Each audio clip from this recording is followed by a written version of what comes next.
Welcome friends, welcome back to the kitchen, welcome back to Sunday morning and the Old Cookbook Show. And this is the Old Cookbook Show where we talk about old cookbooks. I have a collection of cookbooks that start in the 1600s and go to just about the end of World War II.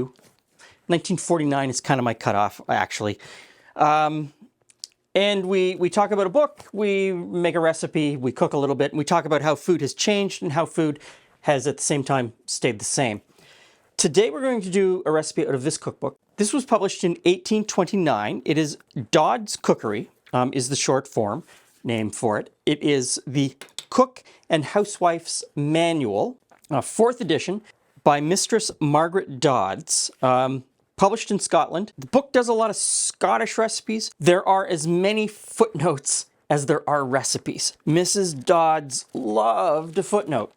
She had lots of opinions on lots of different things, and the footnotes sort of give you a sprinkling of what she thought was right and what she thought was wrong. And she also talks in the footnotes about how Scottish cookery had changed in the previous 150 or 200 years. And post this book being published, Scottish cookery changed again, as all cookery did. There have been several points in history where cookery has completely changed.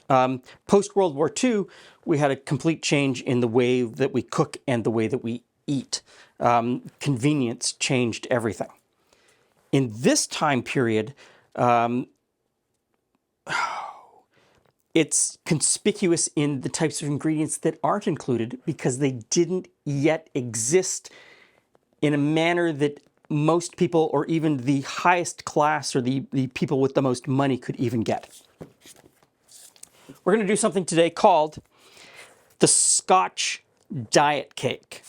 And so I cut the recipe down. The recipe calls for a pound of eggs and an equal amount of sugar. So a pound of eggs and a pound of sugar. And then 3/4 of a pound of flour.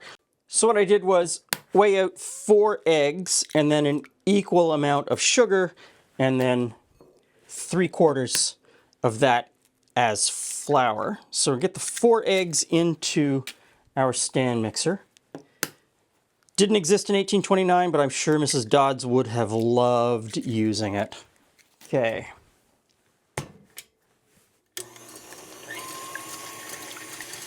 And to this, we're going to add the sugar. Now, the instruction is to beat this together for 20 minutes. Stand mixer, 20 minutes probably isn't needed. But in 1829, doing it by hand, you would have done 20 minutes for sure.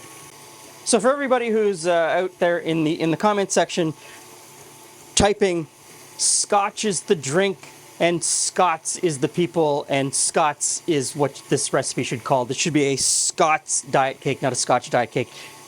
In the 1800s, 1700s, and 1600s, all of the Scottish cookbooks that I have, written by Scots, published in Scotland, call their dishes Scotch something.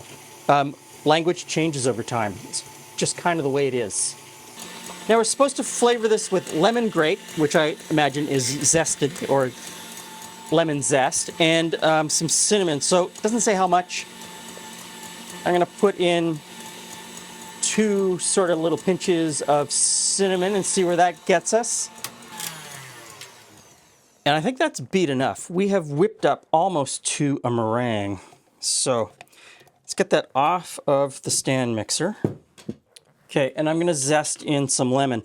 So this recipe is interesting because there's no fat in this recipe. So there's no butter, there's no lard, there's no added fat, no milk fats. And there's no chemical leavening. None of the cakes or small cake recipes in this cookbook have chemical leavening. 1829, chemical leavening, baking soda and baking powder weren't commercially available. And there were very few options for the home cook. There is one recipe that does have a chemical leavener in it, but it would have been hard to get. Most people wouldn't use it. I know there's all those stories, you know, you went to some historical interpretive house and they were telling you how people used to bake by using the wood ash out of the fireplace or out of their cooking stove, out of the fire, and using that as a chemical leavener to leaven cakes. Not really the case. Not really the case at all. That's more, myth and fantasy than truth and reality. There's a whole pile of reasons why you would not do that. Health reasons, flavor reasons, all of those sorts of things. So 1829, there really are no chemical leaveners that the average person is going to get their hands on. So in this book, it's either whipping eggs to get your cake light, or you're using yeast. Quite a few cakes and cookie recipes in this that use yeast.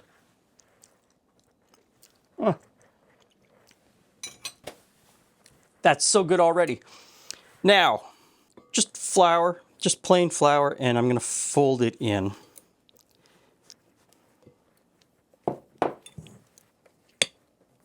So it doesn't say what kind of flour to use in this recipe.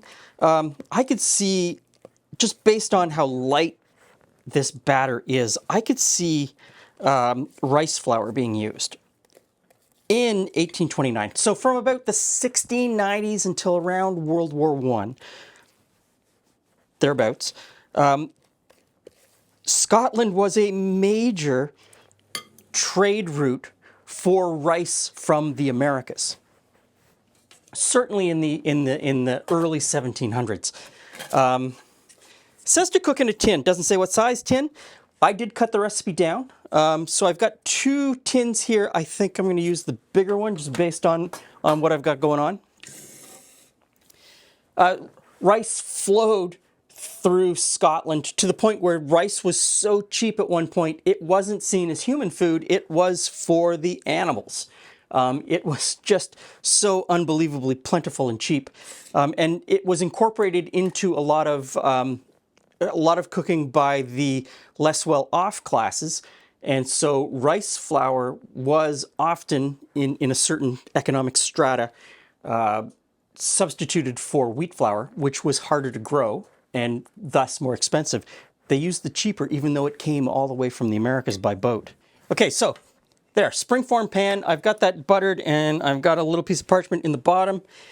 In goes our batter, super light. Looks great. Okay. It says in the recipe that you could either ice this or strewed, or some finely sifted sugar. What does it say? May either be iced or have sifted sugar strewed over it before baking. So I've got some superfine sugar, often called berry sugar or fruit sugar here, or dissolving sugar because it's super fine and it dissolves quickly. Put a little bit of that over the top, and off we go to the oven. And in we go. So, doesn't give me a temperature, so I've chosen 350. When in doubt, 350. Always choose 350. If you don't know the temperature, 350 is really safe for almost 90% of what you're going to bake. And it doesn't give me a time. It just says that it will bake quickly. So I'm going to keep my eye on it really close and see what happens.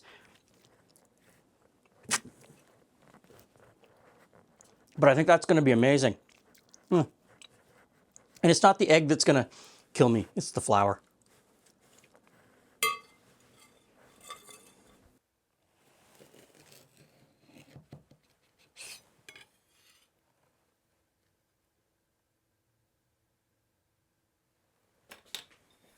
Hey, Glen. Hey, Jules. Hey, friends. Okay, I find the top of this fascinating. It's kind of shimmery. Yes. I guess you've got some sugar on it, maybe? A little bit of sugar on it. Some meringue on the top? Or is it just a straight... I follow the directions. I followed the directions. It may either be iced or have sifted sugar strewed over it. So you went with the strewed. I strewed. I would have used strewn, not strewed. Really? But that's language, especially the English language, You like is disclosing, I know. super fluid Yes. and changes all the time. I'm just fascinated at how it's separated out, though. It has... Was it supposed to? The textures... I don't know. The texture looks very interesting. So...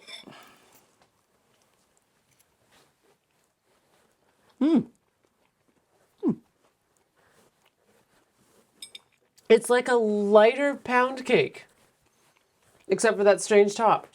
And I wonder if that was just an error. No. Well, no. There was no error. So there's no fat in it. Okay. And it is very close to a pound cake because you start it with a pound of eggs, a pound of sugar, and 3/4 of a pound of white flour. But I cut it back. I weighed 4 eggs and just matched everything to 4 eggs. And how much did 4 eggs weigh? I'm just trying to see how much bigger the cake would have been if you'd done a pound for a pound for a pound. It was 248 grams, I think. It was under 250 grams. So it was a half pound. So, okay. So I was going to say it's about half the size it would be if you... Yeah, it was about a half a pound. Did you put any flavoring in it? You grate a little bit of lemon. Little lemon, yeah. It's nice. And a little bit of cinnamon. And it's... Okay, so I didn't time it. I stuck it in the oven. I watched it very closely. It was very difficult to decide when it was done. Because, you'd put a cake tester in and you're waiting for all of the regular indicators of a cake tester, and it just was not participating in the program. And yet it seems like that's the right amount to have cooked it. So,